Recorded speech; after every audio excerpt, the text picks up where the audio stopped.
Yuk, mari, Pak. Mana? Mau buat konten.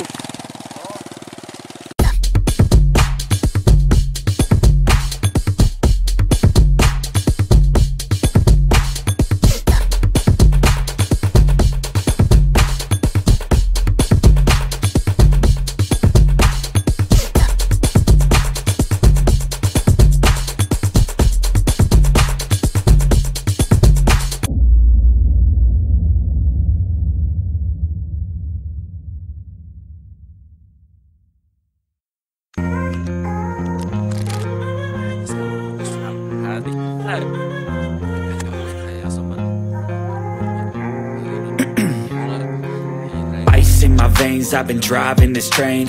Years in this lane, there's no stopping this flame. Cause I came to the game and I changed it to play how I like, rearranged it to my own domain. Yeah, I got what it takes, made lots of mistakes, taking shots, skipping breaks, feeling lost, feeling great, popping off, singing straight, never stopped, never changed. All the squad here to play and I've got something to say, yeah. I work hard each and every day. Hi Adriani here. Welcome to my personal channel and let's get started. I don't push pause, no I push play. I won't stop till I make a change. I withdraw on the things I make. I turn flaws into flawless traits. I build tall, never capped in space. I won't stop till I hear him say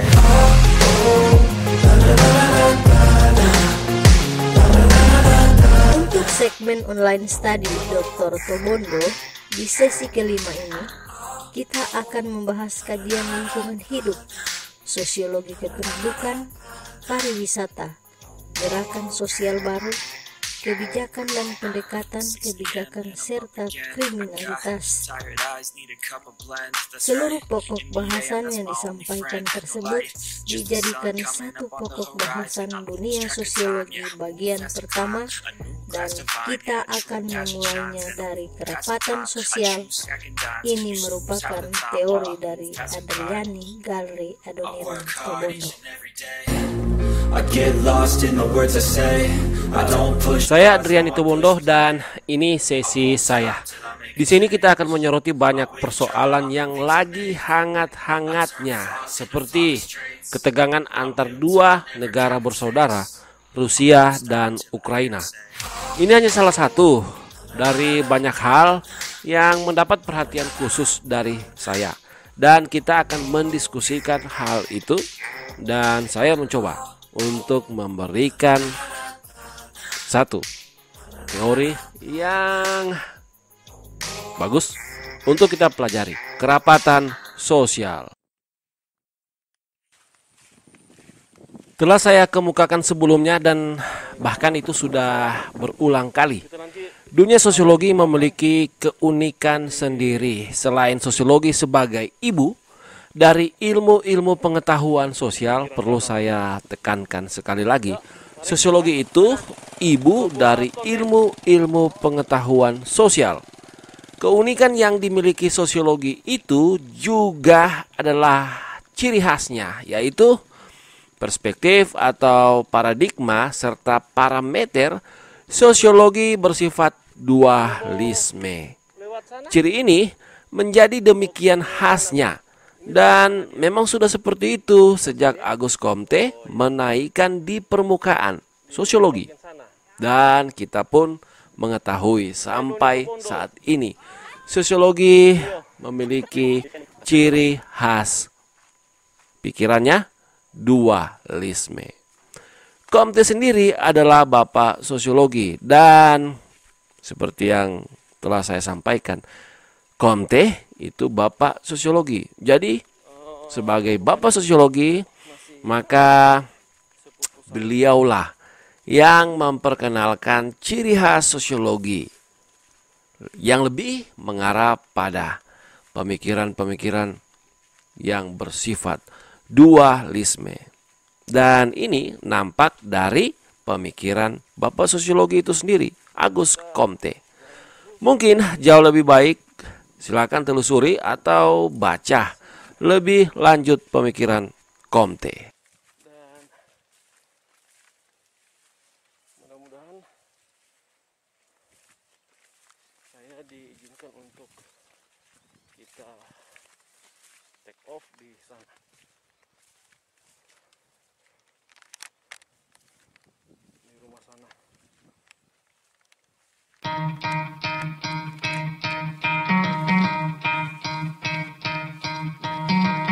try to play, but you're never gonna beat me. Look the other way, what I'm doing ain't easy. Bloody hands stained from the people who deceive me. Muddy hands break through the chains, go free me. Looking for change, looking for pain, pulling a mob, pushing a train. I'll never stop, stick to.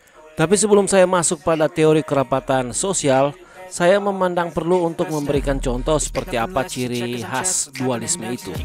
Pemikiran dualisme itu, dan saya akan memulainya dari suatu ilustrasi. Pertama, saya akan memberi contoh berangkat dari diri kita sendiri. Kita sebagai manusia berbeda dari makhluk hidup lainnya. Salah satu hal yang menyebabkan kita berbeda adalah karena kita punya akhlak. Dan selanjutnya, akhlak itu apa? Susah juga ya kalau saya harus menjelaskan satu persatu, misalnya berkaitan dengan pengertian akhlak. Simpelnya sih, akhlak itu bisa kita pahami sebagai perbuatan. Meskipun pemahaman ini masih belum cukup untuk menjelaskan akhlak yang sebenarnya. Dan jauh lebih hemat jika kita mencari tahu dari referensi atau buku-buku filsafat. Di situ gudangnya, di situ kita bisa paham pengertian lebih dalam dari akhlak. Untuk konten ini cukup kita pahami akhlak adalah perbuatan. Kita sebagai manusia, setiap kita memiliki dua kemungkinan. Kemungkinan pertama melakukan perbuatan baik, dan kemungkinan kedua melakukan perbuatan jahat atau perbuatan tidak baik. Maka selanjutnya yang perlu kita lihat di sini yaitu kemungkinan-kemungkinan kita berbuat sesuatu, entah berbuat baik atau berbuat tidak baik. Ini contoh konkret dari dualisme. Pengertian pertama tentang dualisme di sini dapat disimpulkan sebagai suatu kemungkinan-kemungkinan atau kecenderungan-kecenderungan. Ya, bisa positif dan bisa negatif. Kemudian disertai alasan-alasan untuk menggambarkan kecenderungan-kecenderungan itu. Mengapa bisa positif atau mengapa bisa berbuat baik? Mengapa bisa negatif atau mengapa bisa berbuat tidak baik? Sebenarnya ini sudah menggambarkan pengertian kedua tentang dualisme, yaitu ada karakter empirisnya di sini. Alias semua bisa diukur atau terukur.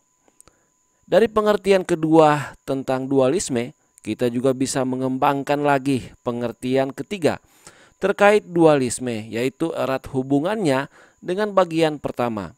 Di bagian pertama dari pengertian dualisme sudah tersirat bahwa hal yang ditampakkan ialah asumsi.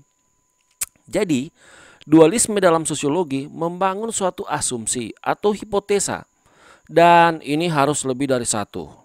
Contoh, jika ada orang baik, sudah pasti ada orang yang tidak baik, dan sebaliknya. Jadi tentang dualisme, saya pikir ini sudah selesai. Dan ya, seperti itu ciri khas sosiologi, memiliki dualisme. Ini sangat penting, bahkan bagi saya ini merupakan syarat utama bagi mahasiswa untuk mampu memahami dunia sosiologi. Dan secara khusus berkaitan dengan kerapatan sosial. Mungkin baiknya kita langsung saja pembahasan terkait kerapatan sosial. Saya membangun teori kerapatan sosial didasarkan pada beberapa pemikiran. Satunya bukan bersumber dari sosiologi. Saya tertarik dengan pandangan Mendel, bapak ilmu genetika. Mendel mengemukakan bahwa ada kecenderungan manusia memiliki atau terjadi penyimpangan secara genetik atau memang sudah bawaan atau sejak lahir.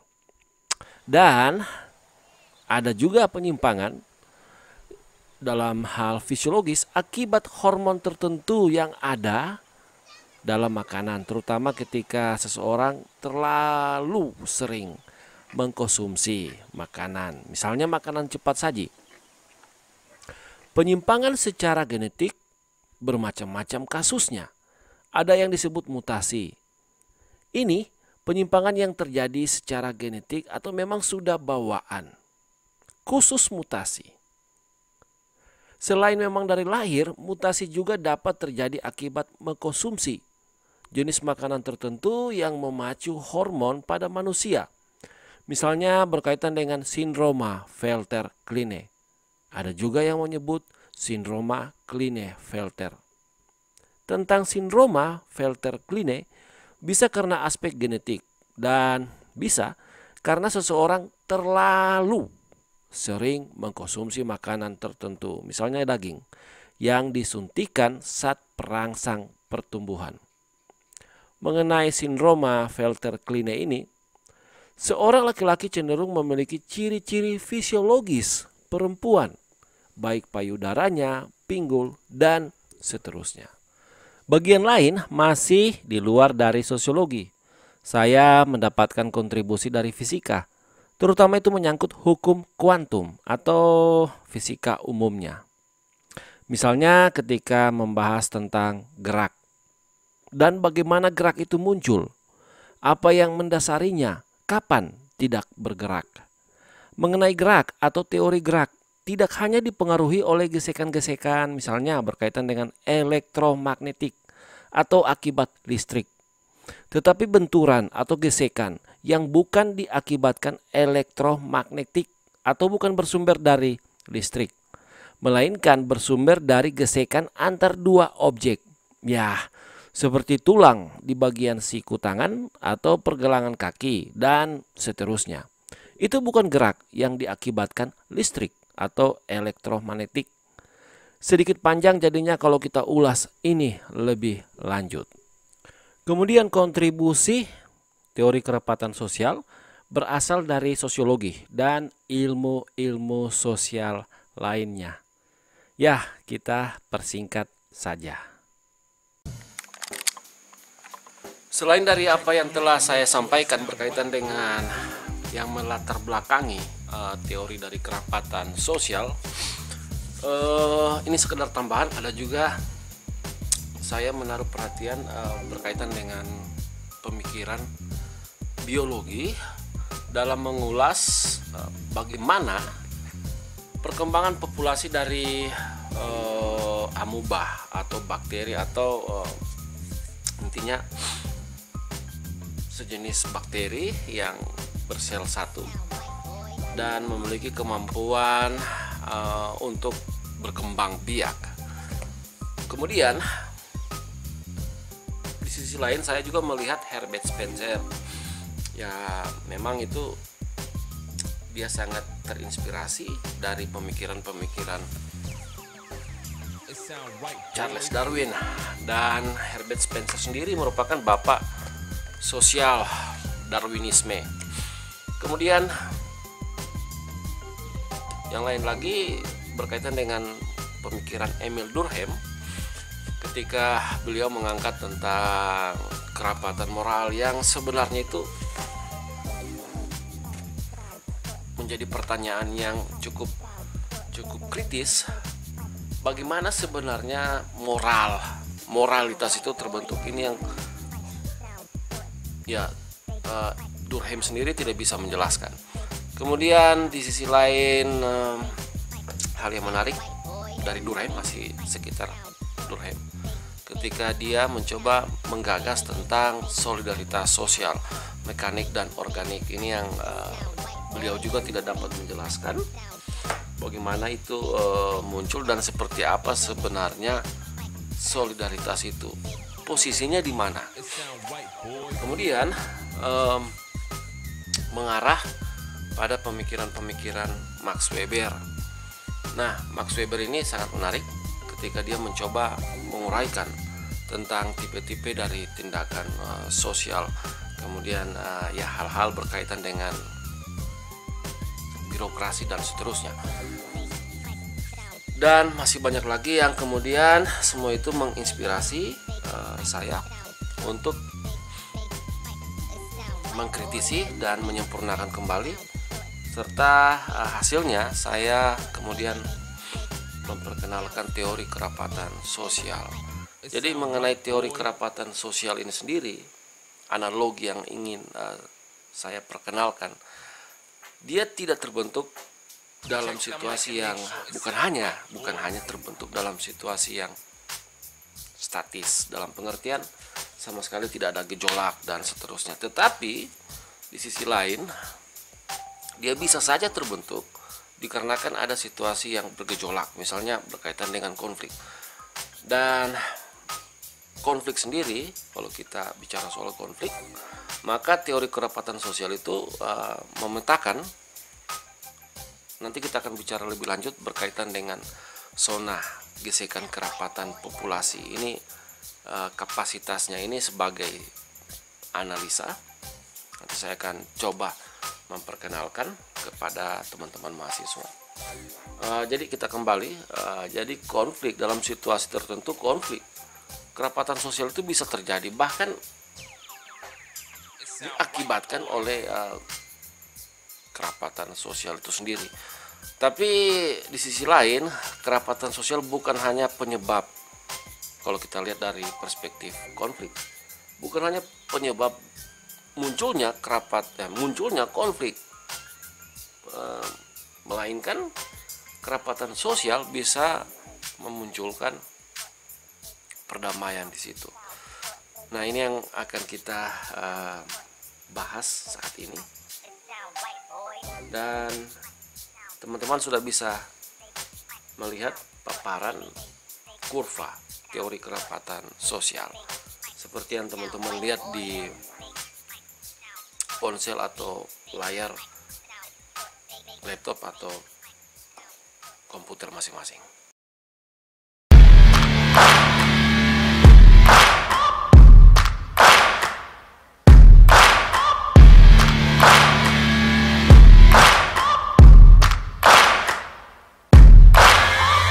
Searching for greatness in a sea of the dying and shameless, a sea of the aimless. I don't wanna be one of the nameless. I'ma wake up with the mindset. Kerapatan sosial terdiri dari kerapatan populasi, kerapatan instrumen, dan kerapatan moral. Hubungan antar ketiga kerapatan disebut logika kerapatan. Dalam logika kerapatan, setiap kerapatan berurutan. Artinya di sini moral tidak bisa diwujudkan jika tidak dibentuk kerapatan instrumen, dan kerapatan instrumen tidak bisa diwujudkan jika tidak dibentuk kerapatan populasi. Di sini populasi menjadi perhatian utama saya, dan setiap perkembangan dalam populasi itu akan membentuk kerapatan. Begitu juga dengan instrumen dan moral. Hubungan antar kerapatan akan memunculkan zona gesekan, dan zona itu dikelompokkan menjadi 3 bagian. Pertama, zona kecil, zona sedang, dan zona besar. Setiap zona memiliki tekanan yang berbeda-beda, dan tekanan di masing-masing zona dapat menjelaskan bagaimana gambaran masalah, gambaran akar masalah, serta gambaran moral yang juga dikelompokkan menurut besarannya, atau sama seperti uraian sebelumnya. Jika kita mengambil contoh perkembangan amuba atau bakteri dan lainnya, perkembangan dalam hal ini ialah pengertian jumlah dari amuba atau bakteri berimplikasi pada peningkatan ruang dari perkembangan. Artinya semakin tinggi perkembangan membutuhkan banyak ruang. Analogi ini sama seperti kehidupan sosial. Setiap perkembangan dari populasi manusia juga membutuhkan banyak ruang yang mampu menghandle perkembangannya. Ruang ini bisa dipahami sebagai salah satu instrumen yang memiliki dimensi masing-masing. Ibaratnya membangun rumah, maka kita memerlukan kayu, pasir, batu, semen, daun kelapa, juga itu atap rumbia, seng, besi, dan air, serta listrik. Jadi, suatu bangunan memerlukan tidak sedikit bagian yang erat kaitannya dengan bangunan tersebut. Inilah yang disebut kerapatan instrumen. Jadi, kita bisa melihat lebih lanjut tentang kelahiran manusia. Dalam kerapatan sosial, gambaran konkret dari instrumen dan gambaran konkret dari moral sudah terbentuk sejak awal manusia berada di kandungan. Instrumen dan dimensi instrumen, moral dan dimensinya adalah gambaran sebuah kerapatan. Orang tua pasti sudah mempersiapkan segala sesuatu untuk menyambut anggota baru dalam keluarga atau menyambutnya sebagai suatu seremoni. Begitu juga dengan ibu dan ayahnya. Upaya memenuhi kebutuhan adalah bagian dari gambaran moral. Dan semakin tinggi upaya untuk memenuhi kebutuhan itu, menjelaskan kepada kita kerapatan instrumen dan kerapatan moral. Di sini, kita tidak sendiri, tetapi mulai atau telah menjalin komunikasi atau interaksi dengan orang lain guna memenuhi kebutuhan. Bisa saja berinteraksi dengan dokter, pasangan suami istri yang lebih memiliki banyak pengalaman, atasan kita, tokoh-tokoh, dan lainnya.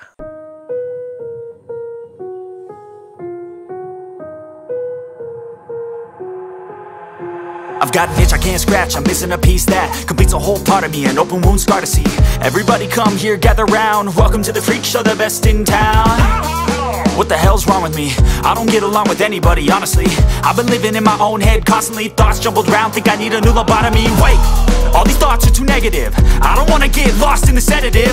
Gotta show them what I got, I'm competitive. You know I'm about to go off, I won't let them win, I'll take a stab. I wanna chase a bag, I wanna weigh, I can change all the things I lack. I gotta face the facts. Nah, di layar masing-masing sudah ada kurva teori kerapatan sosial. Jadi kurva ini, yang pertama teman-teman lihat di bagian kiri dan bagian kanan, untuk garis yang berwarna putih itu ada nomor 0 sampai dengan 3, dan begitu juga yang di bagian kanan 0 sampai dengan 3. Ini menjelaskan tentang perkembangan atau tingkatan perkembangan, atau dapat dikatakan derajat perkembangan, baik itu menyangkut ya populasi ataupun instrumen. Oke, sampai di sini ini mudah dipahami. Kemudian di sini juga saya menampilkan ada 3 jenis warna. Yang pertama itu warna hijau, kemudian ada warna kuning, dan ada warna merah. Nah, bagian yang telah saya sebutkan barusan tadi, yang terakhir, warna merah ini menggambarkan situasi dan kondisi yang sangat-sangat krusial, di mana setiap kita akan kesulitan untuk memenuhi kebutuhan. Jadi di sini instrumen kita berupaya untuk mencari instrumen kebutuhan, tetapi kemudian kita sadar kita memiliki keterbatasan dan kemungkinan-kemungkinan yang akan muncul di sini, misalnya itu berkaitan dengan konflik, contoh, atau mungkin ini dijadikan sebagai aspek yang mendorong munculnya solidaritas. Dalam pengertian lain, individu lain akan melihat kita berupaya mencari instrumen atau menciptakan instrumen, tapi kemudian instrumen yang kita cari itu tidak kita peroleh. Dalam upaya menciptakan instrumen itu tidak bisa diwujudkan. Jadi orang lain akan melihat dan kemudian membantu kita memberikan kebutuhan kita atau menyediakan instrumen bagi kita, sehingga kita bisa memenuhi kebutuhan kita, atau menyangkut kalau kita bicara soal bagaimana keluarga memenuhi kebutuhan anak-anaknya, contohnya seperti itu yang paling sederhana. Dan kalau kita bicara soal kerapatan populasi, kerapatan instrumen, ataupun kerapatan moral, yang dipahami sebagai kerapatan apabila itu misalnya berkaitan dengan kita bicara soal tadi kerapatan instrumen, misalnya bayi membutuhkan susu, dan susu ini berasal dari hewan sapi, dan dalam proses itu susu sapi kemudian sedemikian rupa diproses menjadi susu yang bisa dikonsumsi bayi kita. Nah, dalam proses pembuatan sampai dengan jadi produknya, maka ini kan kita bicara soal lapangan pekerjaan, perusahaan yang membuat susu itu, contoh SGM, atau mungkin ada Cilkit, itu BMT Morinaga, dan perusahaan-perusahaan itu memiliki sumber daya manusia yang bertugas untuk memproduksi susu bayi. Nah, ini gambaran dari instrumen dan dimensi instrumen. Jadi kelahiran satu orang yang lahir, dia akan mendorong munculnya berbagai instrumen kebutuhan dan upaya untuk memenuhi kebutuhan. Itu menjelaskan tentang gambaran moral, dan seperti itu yang disebut dengan kerapatan, baik itu menyangkut kerapatan populasi ataupun menyangkut kerapatan sosial ataupun menyangkut kerapatan moral. Nah, yang perlu teman-teman pahami di sini, perkembangan terutama itu menyangkut perkembangan populasi. Maka seseorang atau individu dia cenderung akan semakin sulit menciptakan atau mungkin menemukan atau mungkin membuat instrumen kebutuhannya, sehingga ketika dia harus berhadapan dengan situasi dan kondisi seperti itu, ya ini berarti kan seseorang itu dapat dikatakan dia tidak bisa mewujudkan moral dari dia sendiri, dalam pengertian bagaimana dia bisa memenuhi kebutuhan. Nah, moralitas ini adalah upaya atau tindakan untuk memenuhi menyangkut kebutuhan. Misalnya, kita lihat lagi di sini ada gambar kotak berwarna merah. Ini merupakan zona yang sangat-sangat krusial bagi seseorang untuk bisa dikatakan dapat memenuhi kebutuhan. Nah, tidak menutup kemungkinan di sini dia akan memilih jalur alternatif yang lain, misalnya dengan terpaksa harus melakukan tindak kejahatan, contoh mencuri ataupun merampok. Nah, ini contoh konkret, atau yang lebih parah dari itu, korupsi. Situasinya seperti ini. Dan masih banyak lain hal-hal sehubungan dengan kriminalitas. Nah, tapi tidak menutup kemungkinan di sini justru itu seperti spirit yang akan mendorong munculnya moralitas lain, di mana moralitas yang dimunculkan ini berasal dari orang lain yang melihat kita sulit untuk memenuhi kebutuhan. Jadi dia yang melihat kita, dia tiba-tiba berbuat baik dengan menolong kita.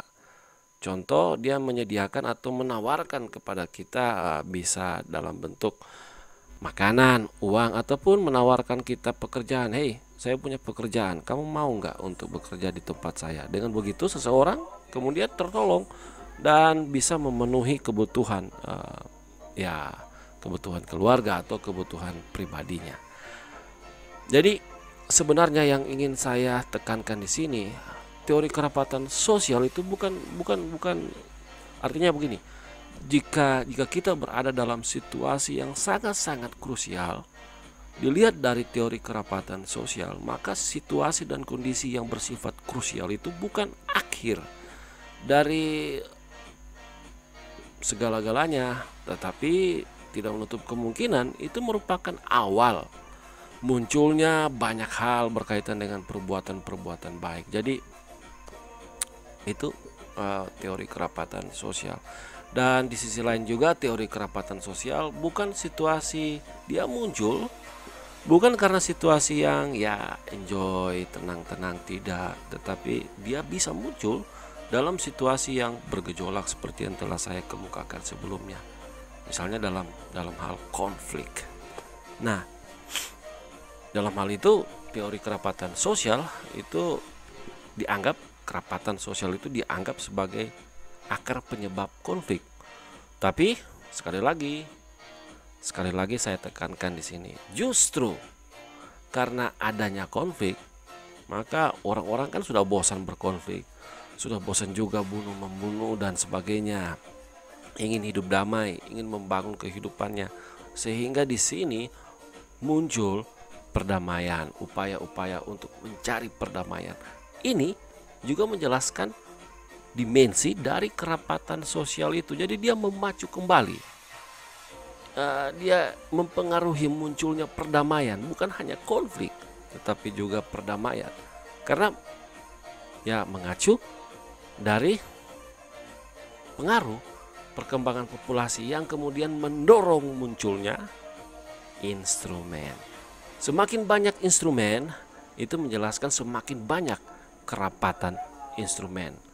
Contoh sudah saya paparkan sebelumnya, susu bayi, dan itu susu memerlukan hewan, sapi, dan susu sapi kemudian diproses, ya otomatis memerlukan teknologi, memerlukan lembaga besar yang bisa merealisasikan itu, dalam hal ini perusahaan, dan perusahaan membutuhkan sumber daya manusia dan seterusnya.